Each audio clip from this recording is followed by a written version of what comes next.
Now when you have only one condition, we use if. If there are two options or condition, we use if else. But if there are multiple options, we use if elif statement. So the next is if elif statement in Python. If elif is used when you have to check another condition when the given test condition is false. So it means you have more than two options. That is, you need to check another condition in the else part. Since with else part we don't write condition, so instead of else, in that case we will use elif.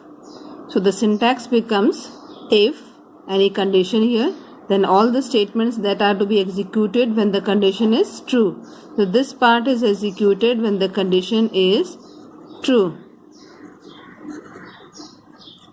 Otherwise you have other conditions, then you have to write elif and the next condition. Again, if this condition is true, then this part will be executed.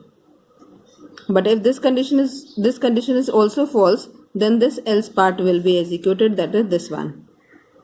For example, to write the program to print grades on the basis of the marks. So this is a table given. These are the marks that will be used in the condition, and these are the grades. So first you input the marks. So marks is equal to, this is how you input. You want marks to be in integer. So int input, enter marks. Be careful about the syntaxes where you have to use quotes and the brackets. Now the condition is greater than equal to 90, then the grade is A. So how to frame the condition? You'll write if marks greater than equal to 90 and put a colon here. That is the part of syntax. Now if this condition is true, then what you have to do is you have to print the grade as A. So the statement will be print grade is A. Now next condition, because there are other conditions also, so we will use elif. So you write elif marks less than 90 and marks greater than equal to 80. See, if the range is given as 80 to 90 or 90 to 80, so this is the method you have to write the statement. That is to check the range of values. So marks less than 90 and marks greater than equal to 80. Again a colon sign, and then what you have to do is grade in that case is B. So you write print grade is B. Similarly, the next condition is marks are between 80 and 70. So that will be checked again using elif statement. And the statement becomes elif marks less than 80 and marks greater than equal to 70. So this is another condition. So that condition will again end with a colon sign, then print grade is C, because in the table it was given for 80 to 70 the grade is C. And the last is the obvious situation. You can write in else part. So you can write in else print grade is D. So this is the complete code. Now next question.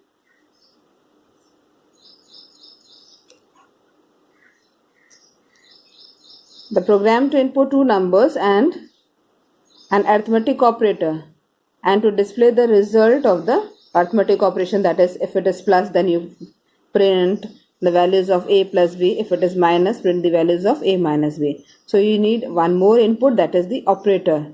So operator, if you want to input in the form of symbols like plus or minus, so they are not integer values, so don't write int. So you write op is equal to input, enter and operator. So next result, you can take a result variable. Suppose the result is 0 in the beginning. Now I'll check for the operator. If operator equal to, this is the operator, that is the relational operator that checks whether the two values or the two operands on the left hand side and right hand side have same value or not.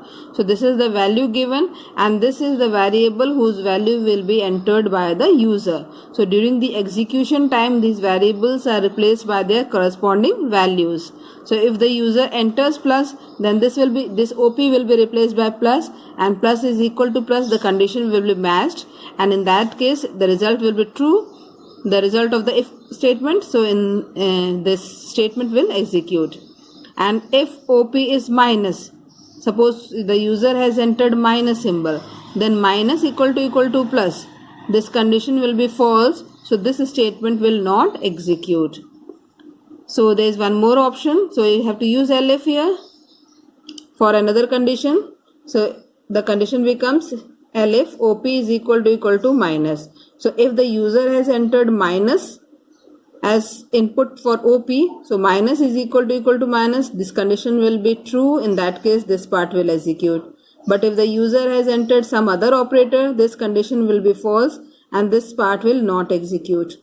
Similarly, next condition, if op is equal to asterisk. In that case, the result asterisk means multiplication symbol. So the result will be the product of A and B, that is A into B. Next condition, op is equal to percent, that is result is equal to A percent B. Elif op is equal to slash. The next condition, in that case the result is A slash B. The last obvious condition, if none of the operators from these given options have been entered by the user, the result can be invalid operator. So finally the user will print the result is result. So you can use nested if statement also, that is if within if. A nested if is if and then you write if within if, it is nested if. So the format is, if you write if the condition, again within that if another condition and the statement and else, then if again a condition or if else statement. So this is if else within if or if else within elif. Similarly, the else can also have if else. So this is called nested if.